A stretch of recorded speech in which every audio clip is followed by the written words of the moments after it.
This is Colin McGuigan for IFL TV. Delighted to be joined by Matt Macklin in Saudi Arabia, the Kingdom. First of all, Matt, delighted to be here. Yeah, definitely looking forward to this historic event, historic fight. You know, undisputed in the first of the four belt era, heavyweight undisputed, and a fight that not necessarily particularly this fight, but the undisputed situation almost looked like it was cursed ever to happen. You know, like there was so much talk about it way back with AJ and Fury or Wilder.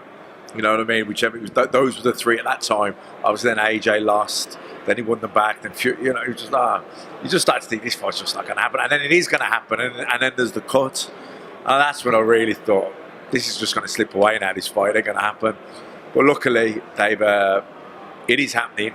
We're here. We're not quite in the ring yet, but you know. Is there still part of you thinks we're not in the ring yet? This could still potentially fall through. I mean, that face tells me a lot. It would have to be something so like you know, it'd be something like, I don't know what could happen now, food poisoning or you know. But I'd imagine everything's so like, you know, then you know what I mean. It'd be. You'd have, I don't know, look, someone could fall down the stairs, but like, you know what I mean? You don't know, but... Don't you be saying that? I don't want to be jinxing it, but you know what I mean? It's something, it would have to be something mad like that now, because they're not going to get injured now training. They're heavy, they don't have to make weight, you know what I mean? So they can just chill out now. Do a little bit just to keep the body moving, but they're not going to do it. They're not going to do a lot. They don't have to make weight, so it's just a mental focus now. It's all the... fight week promotional obligations that they've got to get through, and that could be a pain in the arse now. Do you know what I mean? Like Fury and Usyk, you know you have to do it, but you don't want to do it. When we think of this fight, and like you said, something that maybe however many years, 25 years since the last, do you believe that this is the biggest fight in history? Well, I think it's the biggest fight. I think in my time, you know, in my generation, anyway. You know. I think, you know, Pacquiao Mayweather was probably the big one before this. You know, that was, you know, the difference with that one though. That was two pound for pound greats of the sport, but it was 4 years past its sell-by date. I think that fight was. You know, you'd have to say here, both these guys, I'd say, are still in their prime. Do you know what I mean? Now, maybe they're just past their prime, but they haven't been beaten, is what I mean by, you know what I mean? And maybe, who knows, they're both right up there, aren't they? It's number one and number two, and they're both undefeated. So I'd say definitely in my era, in the last 25 years, this is the biggest fight. How do you break it down? How do you see it going? Do you believe that Fury's saying, you know, he's going to be offensive, he's going to come out, he's going to try knock Alexander Usyk out? Do you believe that's the only way that he can beat Alexander Usyk? I don't think it's the only way he can beat him, but I do believe he will probably try and do that. I think you always talk about fighters dictating the terms. You know, what are the terms? Well, the pace the fight's fought at, the range the fight's fought at. They're two big ones, key elements really. Usyk's, in my opinion, he's kind of got to get in, get his shots off, get out, get out. Like, cause you know, I don't think he can stay on the outside and outbox Fury. You know, he's just going to Fury wins that. And if he gets in too close, Fury's going to grab him, lean on him, pull him, drag him, drain him, you know what I mean? So it's at that mid-distance where he's got to get in, get his shots off, and then get out again before Fury can grab a hold of him. And that's going to be a lot easier said than done, you know what I mean? So, and to sustain it, now he is super fit, he does box at a high pace, he's always on the move, so that's not abnormal for him, but he's got to do it against someone like Tyson Fury. In your opinion, how does it end? I think the safe money, the safe bet is Fury. You know what I mean? I think Usyk's the one who's got it all to do. Do you think Fury can stop him? Look, he's 19 stone, isn't he? Do you know what I mean? If he catches him with a good enough shot, yeah. He's not a massive. He's not. You wouldn't look at Fury and say he's a massive puncher. That's his kind of trademark. He's not. Very clever. Good jab, but he can take it to you. He showed that against Wilder. I think Fury will do whatever it takes to win. If he has to win ugly and jab, grab, pull him, he'll do whatever it takes to find a way to win. I think Usyk's got to kind of win cleanly. You know what I mean? He's not going to win a physical hustle and tussle. He's got to.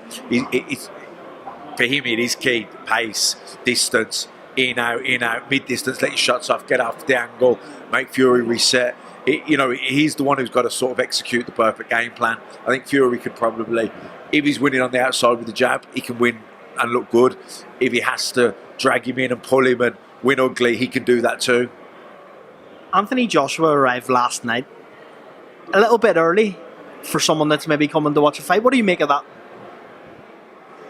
What are you saying, that he's here on standby in case someone gets injured? No, I'm just saying, like, it's strange to me that Anthony Joshua's here almost a week before the fight. Do you find that weird as an ex-fighter? Well, look, I'm not an expert of Anthony Joshua's life, you know what I mean? He might have just fancied a week's holiday in Saudi and the buzz of the big fight and soak it all up, and do a bit of maybe press stuff himself. You wouldn't know what his motives are for coming out this early. Look, the reality is, if Fury wins, which I think he's the favourite, they'll probably do it. If it's a competitive, close or controversial fight, they're going to do the rematch. But you'd have to say, if Fury does come through that, everyone does want to see Fury and Joshua, maybe more so than they want to see this. If this wasn't undisputed, I think they'd want to see AJ and Fury more so than Usyk because of the history. Are we getting to the point, though, that you just spoke about Pacquiao and Mayweather coming late? Are we getting to the point that we're really on the cusp of this maybe will come too late? We are definitely getting to that point now. You hear promoters over the years saying you want to build fights. What was that terminology? I think Eddie used to say, marinate it a bit more or something. I totally understand that. I get it. You got to keep cooking it, and you generate more money, fights bigger. But there is a point. There is definitely a point where you get past yourself with that, and there's also a point where you say, well, put them in now, and if it's a great fight and they win, they can do it again. Look at Tommy Hearns and Sugar Ray Leonard. They're two guys. They weren't even in their primes. Well, maybe Leonard was. Hearns certainly wasn't. They were still getting better. And they did rematches and even trilogy fights. So there is a point where it's past the sell-by date. That hasn't happened here yet. Because things have moved around, obviously, with Undisputed, the belts in the heavyweight division, Usyk, AJ, etc., Ruiz, so that's kind of longed it out a bit. And they are both undefeated, and I think it is probably bigger now than it ever was.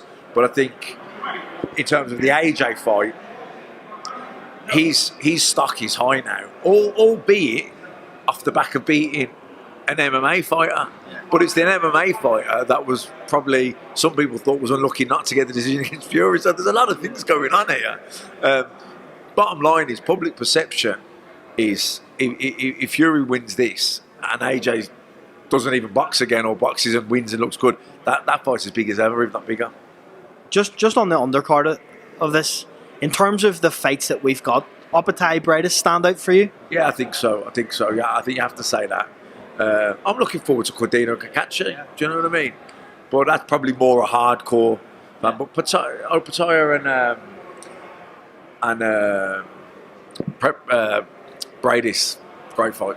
How do you think CORDINA CACACE goes? Because a lot of people maybe are underestimating Anthony CACACE. I know I've spoke to Carl Frampton before, and he said that CACACE in his mind is one of the most underrated fighters to come out of Ireland. Good fighter, very good, very underrated, and. But CORDINA's a very good fighter too, and I think I'd make CORDINA favourite, but he's got to be on his game to get the win. Last one from me, just how good is it, the Saudi influence on the sport now and having these big fight nights?